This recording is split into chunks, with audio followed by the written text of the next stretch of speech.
genre of creepypasta continues to make its triumphant return, and with each reimagined story, it just keeps getting better and better. I've already made 3 videos covering the creations of Vibing Leaf, a horror content creator here on YouTube who makes creepypasta remakes, those being Red Mist Retake, The Grieving Retake, and finally, Mouse.avi Retake. However, today we aren't necessarily going to look at one of these retakes, rather, a recreation of a game that was just a story prior. I'm sure you're all familiar with the PopCap classic Plants vs. Zombies, a legendary game played and loved by most Gen Z kids. I grew up with it, I adored it, but there was always a slightly creepy aspect to the game. I've never really heard anyone express this online, so it might just be me. This game always had a somewhat creepy aura to it, and no, not because of it featuring zombies. Maybe it was the more rough and uncanny designs of the zombies on the title screen, the strange nature of some of the minigames, or even the removed Michael Jackson zombie. Especially the Michael Jackson zombie. As a kid, for whatever reason, I was personally enamored by this zombie and his complete removal from the game. I'd have dreams about playing the game and then finding the Michael Jackson zombie in it. It was almost magical. So Plants vs. Zombies can have kind of a weird vibe to some. So it makes sense that in 2011 a creepypasta was written about it. This creepypasta is known as DeadPlants.exe. Just like the rest of the retake analysis videos, I'm going to give a brief recap of the original story before we take a look at the Vibing Leaf remake. DeadPlants.exe is a story about a person who has never played Plants vs. Zombies before, so decides to find a torrent of the game and play it. For the first time, keep that in mind. Once this game downloads, it's under the name DeadPlants.exe. This is obviously confusing, but the user carries on. While jumping into the game, there are a few strange occurrences, which the user notices despite never playing the game before. Anyway, while playing the game, the difficulty is notably higher than usual. While continuing on, there are more and more strange differences from the original. The sky was dark and stormy, and the graves in the game, rather than being comical, featured the names of recently deceased celebrities. When using the Gravebuster plant on one of these graves, text popped up saying, "Why?" The game got louder and more distorted, with an overall static sound slowly growing as the game was played. Instead of fighting the Zombot as the final level, it switches to a black screen with text reading, "Why did you do this to us?" The game then cut to what appeared to be the opening lawn. However, it was half as large, and there was another lawn that was essentially a mirror to it. The players started planting some plants, but while this happened, on the mirror lawn, a creepy pea shooter with blacked out eyes appeared. This pea shooter started firing peas at the plants. And these peas weren't normal looking though, they were rotten and diseased looking. It was almost like a zombie plant. Every plant that was killed started to appear in the same corrupted form next to that pea shooter. The player was overpowered by these enemy plants, and the screen started to corrupt and deform, all the way to the point where it turned completely black. The crunching sound that played after a zombie reaches your house was played. Only the classic scream that usually plays was a no-show. It was just silent, until a really loud and ear-piercing scream played, and then the game canceled out. After that, the game was unable to be played again. The story ends with the sentence, "I hope that someday the plants in our neighborhood will stop dying," which implies that this game somehow cursed the writer's neighborhood. It's definitely not the best creepypasta out there. It's played with a lot of inconsistencies and creepypasta tropes. That being said, this is the definitive Plants vs. Zombies creepypasta to most people, and the imagery of the pea shooter is decently effective at being creepy. Now, it's time to take a look at Deadplants.mp4 by Vibing Leaf.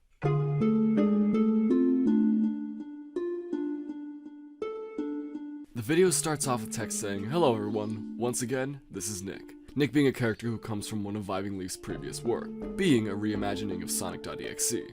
Both Nick and his friend Liam are the ones presenting these Sonic videos, and we learn that here they're now taking a break from the Sonic stuff for mental health reasons. It's explained that this game is a hacked version of Plants vs. Zombies that he found on a Russian website. Just like in the original, it was in a folder titled Deadplant, which when open revealed the game called Deadplants. When opening the game, we see the classic original screen, with a creepy slowed version of the original theme song. The first anomaly we bear witness to is a subtle, yet unnerving one. The zombie's head that pops out of the loading bar is just a bit off. The eye on the right has a much larger pupil than the other, and the rest of the head looks as if the saturation was turned down. Nick starts the game, which runs decent, however there are some strange occurrences. There were way more zombies than what should be spawning in these levels, and they lasted longer than they should. We see Nick doing his best to defend against these zombies, and then it fades to black.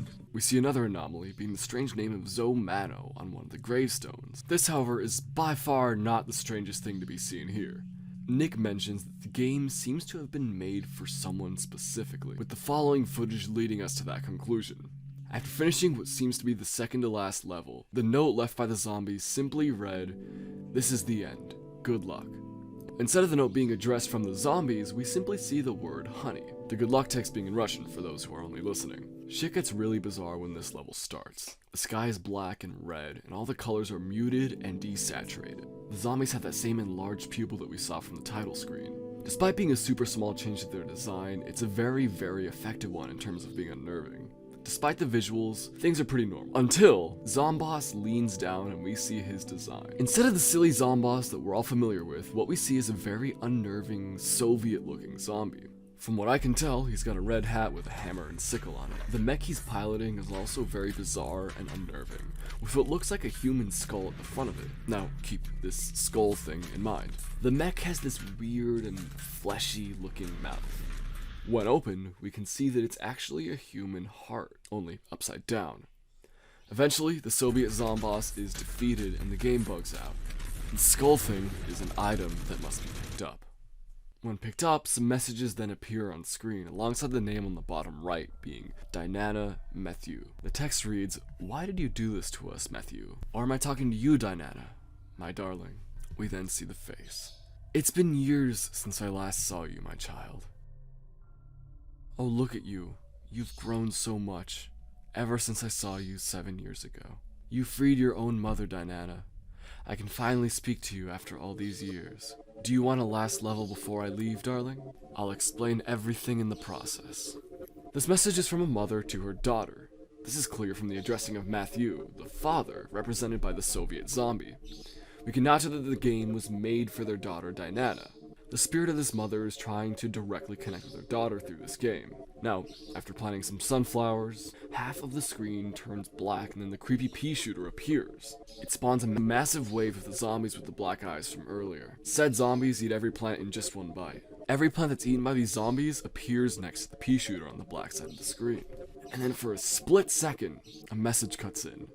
"Your father once told me, some sacrifices has to be made." The video then skips to a bit later on. The number of dead plants has grown, and the plant's defense force has also grown stronger. We then see another message from the mother. "I and your dad was a family, Dinana."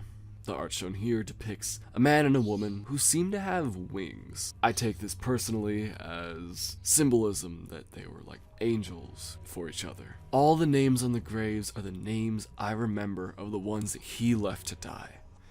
Haven't you recognized them? And ever question why did they die? He left me to die. He left my sister to die. He left my brother to die, left my mother to die, left my family to die. All for a stupid war." For a split second it cuts to this really, really creepy picture. This picture is one created by an AI when given the prompt, "last selfie ever taken." Here's the original picture. It's haunting, to say the least. More and more waves of zombies are spawned, but all the dead plants are gone. All the way at the bottom, when one of the lawnmowers has already been used, 2 screen door zombies end up making their way to the end. As they get closer and closer to the house, eating every plant with one bite, the screen starts to get more and more desaturated, until completely just turning black and white. Text reads, "I'll give you another chance, darling." We then see another round being played. An odd thing is that the 3 Peters are white instead of their usual green color, but otherwise things are as they're going. After a cherry bomb is placed, killing the last 2 zombies, everything cuts to black except for the dead plant, who then starts to look up and says, "I'm sorry for ever leaving you. Thank you for finding and freeing us, once and for all." The game then crashes, getting an invalid file version error. That was interesting, to say the least, remarks Nick.